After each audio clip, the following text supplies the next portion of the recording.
Selamat pagi buat kita semua.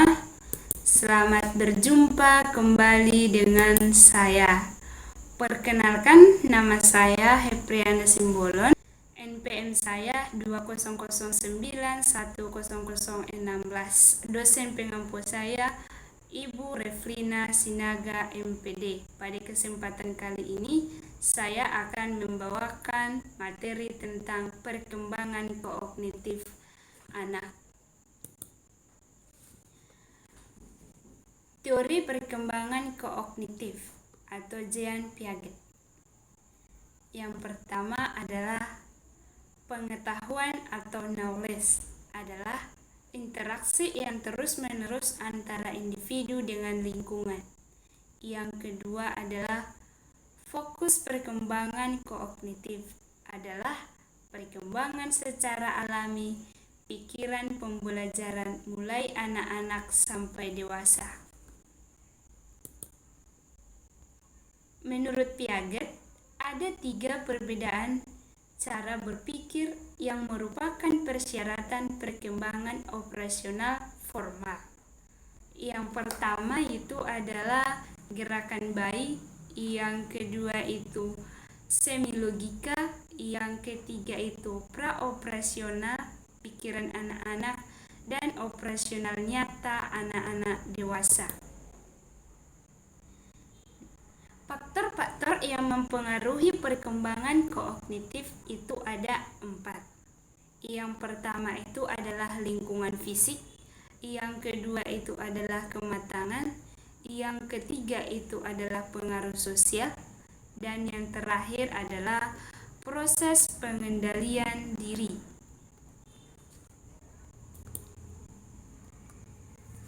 Tahap perkembangan kognitif itu dibagi menjadi 4 bagian.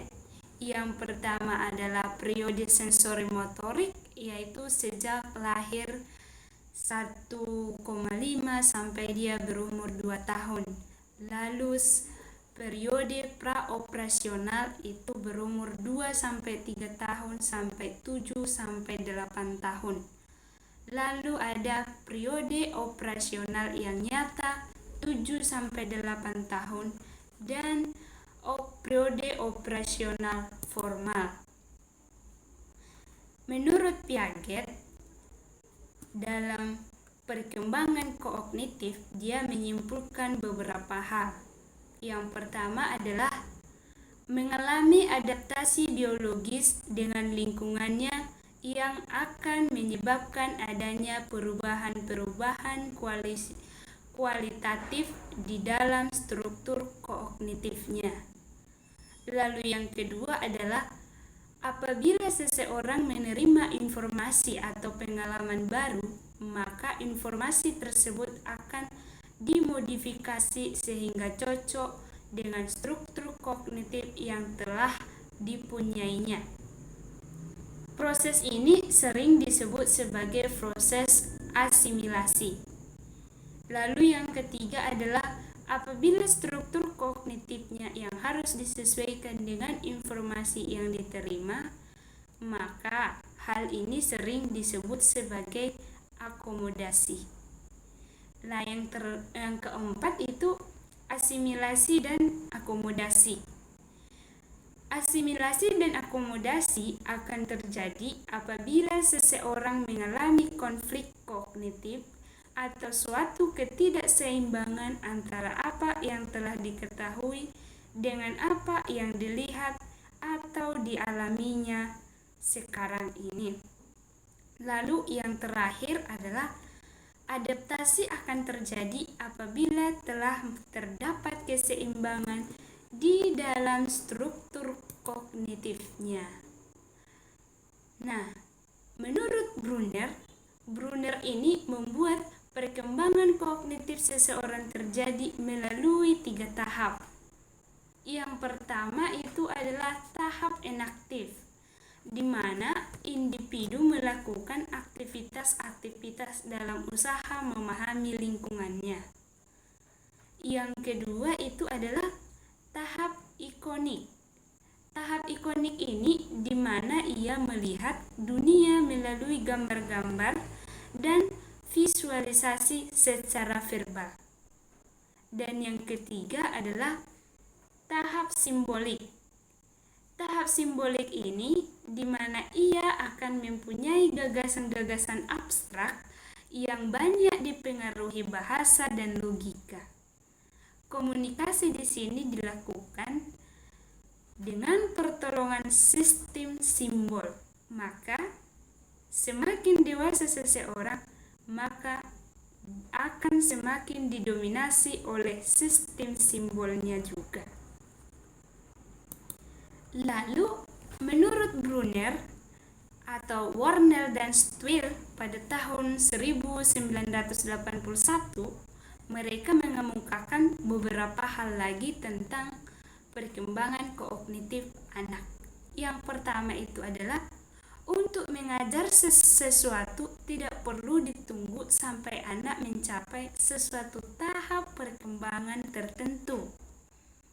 Apabila bahan yang diberikan diatur dengan baik, maka individu dapat belajar meskipun umumnya belum memadai.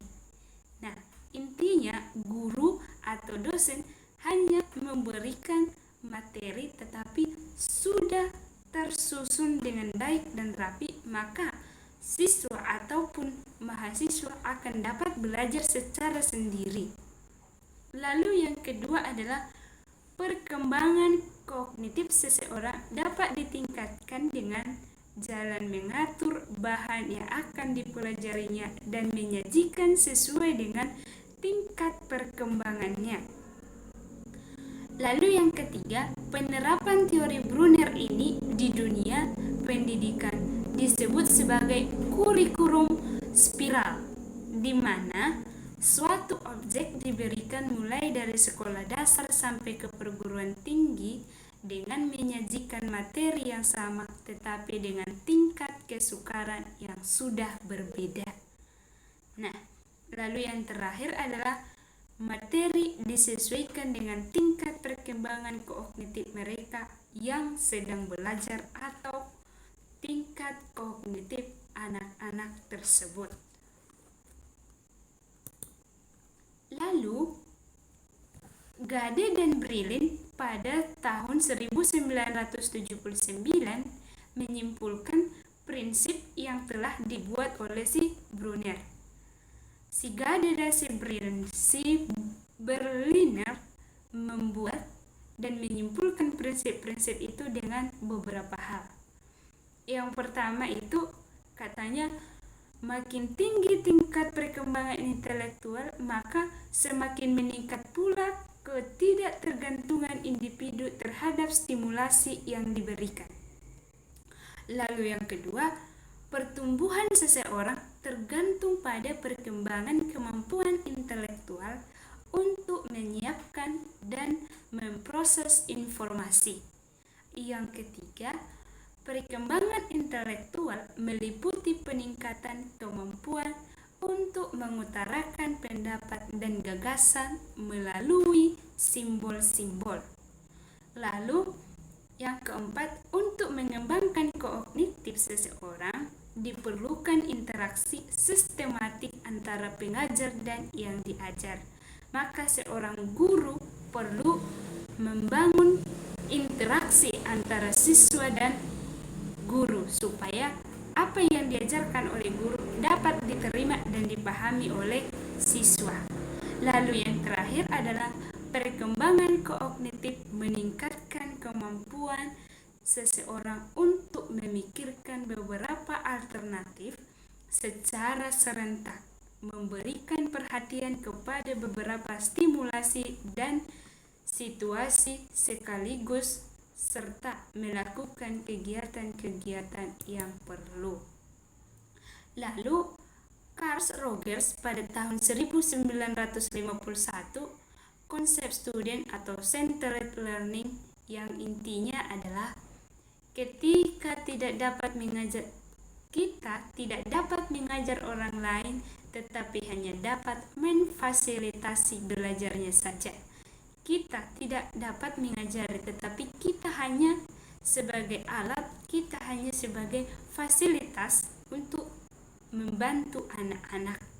Lalu yang kedua adalah seseorang akan belajar secara signifikan hanya pada hal-hal yang dapat memperkuat atau menumbuhkan self-nya saja.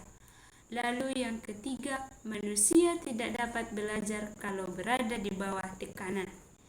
Yang terakhir adalah pendidikan akan mempelajarkan peserta didik secara signifikan bila tidak ada tekanan terhadap peserta didik dan adanya perbedaan persepsi atau pendapat difasilitasi atau diakomodir.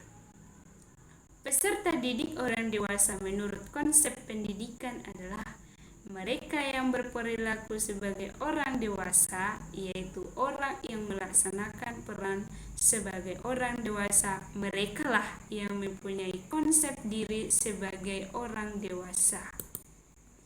Nah, sekian dan terima kasih hasil presentasi saya pada pagi hari ini. Jika ada kesalahan kata ataupun kesalahan penulisan di dalam PowerPoint saya, maka pada kesempatan ini saya mohon maaf. Sekian dan terima kasih.